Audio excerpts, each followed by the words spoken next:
Well, I think it's safe to say that we definitely have two kinds of inflation, voluntary and involuntary. The Federal Reserve's hanging out in Jackson Hole this week. I bet you I know who the belle of the ball is. Housing, rents are now up 17 months in a row. But here's the thing, when you have a mortgage, if the market allows, you can always refinance that. You can never refinance your rent. And a quick little note, everything is cyclical. Some cycles just last longer than others. Welcome back to This Week in Mortgage, everybody. My name is Sam Battaglia, your mortgage broker here at Guaranteed Rate in Beverly Hills. Right on Cannon. I hope you're having a great week. All right, inflation, the I word, as I want to start calling it now. It's definitely voluntary and involuntary. Thing about inflation is it has a funny way of working itself out. Demand goes down when affordability becomes out of reach. And as I've been mentioning all year, all these companies gouging people for voluntary things, the consumer's given up. They're just not going to make those purchases anymore. Now, the involuntary inflation of food and energy, this has come down in the last 2 months. As long as those two things are under control, because they are involuntary, most people need to consume food and most people need to consume energy. As long as those are coming down, inflation as a whole should subside. Now, the voluntary, that being the involuntary inflation, things you have no choice that you have to consume. The voluntary inflation, this has come down because consumer demand has come down because the consumer has been stretched now for a very long time. So when it comes to the price of, say, baseball cards, purses, watches, or luxury goods, if you want to call that inflation, go ahead. I think that is just companies testing to see what they can sell things to the consumers for. Until the consumer breaks, they're definitely going to push the envelope. But I can tell you this, if I hear one conversation about someone complaining about food and gas prices, kind of feel bad.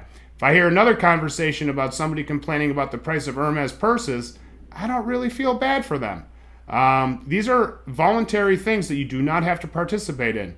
So it looks like inflation, you can either participate or choose not to participate when it comes to voluntary items. And a quick little note about the supply chain, which was a cause of a lot of inflation over the last few years. I've been seeing a lot of commercials for cars and discounts and deals and all that kind of stuff. And I know that cars were one of the biggest things hit by the supply chain recently. So if we're seeing those commercials again, supply chain's definitely chilling out, and inflation on those things is definitely going to relax because there's more goods available. Moving on to the Federal Reserve, they've been hanging out in Jackson Hole this week. I bet you I know who the coolest person there is right now. One of the things that they're going to be looking at tomorrow when the chairman of the Federal Reserve gives his speech, he's going to have one word or one phrase or one sentence or one piece of dialogue that probably sets the tone for the next 2 months when it comes to markets, bonds, stock, and everything else. But I do know what they're going to be looking at headed into their next meeting in September. The deep inversion of the treasury yields on Wall Street's a little bit out of control now. It's completely upside down and inside out, however you want to look at it. The longer this stays inverted, the more uncertainty is out there, and the odds of the R word happening in a much different realm go up. They're also going to be looking at the jobs report for the month of August and the inflation report for the month of August that comes out right before they have their meeting to determine their next move. And looks like the stock market's also still fully dependent on the Federal Reserve. Fundamentals has to be the thing that stocks trade off of.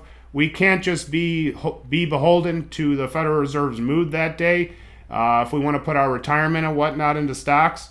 Stock market is definitely dependent on the Fed, not on fundamentals for the most part. But when it does come to fundamentals being earnings, boy, I'll tell you this, I said this last week, if you do not make your earnings or give decent guidance, the market will punish you and your shareholders.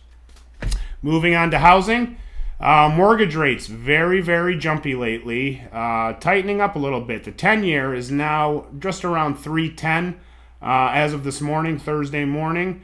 That brings that hard edge back into the mortgage market, which definitely takes affordability out of the realm. So, back to the point where 2 weeks ago I was writing a pre-approval. Now I've got to update the pre-approval to make sure my client can still afford the place and, more importantly, wants to afford the place. So this hard edge on mortgage rates crept back in the last few weeks. And as I mentioned, rents have gone up for 17 months in a row now. Thing is, you can never refinance your rent.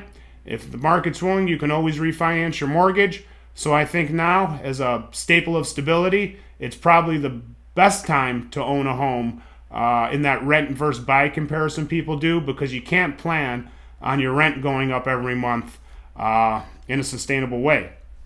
Now, when it comes to housing, all the numbers we're getting recently, every metric we're being shown, throw them all out the window.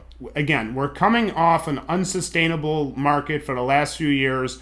So if housing's slower, if values are coming down a little bit, this is all cyclical. Things go up, they go down, trees don't grow to the sky, so on and so forth. Anything you want to say.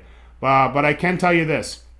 Housing supply in general is going to remain tight, and this is going to absolutely help maintain the value of homes. And as I've been mentioning throughout this show this week, everything is cyclical. Some cycles are longer than others. Real estate cycles, stock market cycles, bond market cycles, oil market cycles, weather pattern cycles. Just like in life, economies are cyclical. Just like in economies, life is cyclical. That said, everything is cyclical. Some cycles are just longer than others. Okay, everybody, that's my show for this week. I hope you enjoyed it.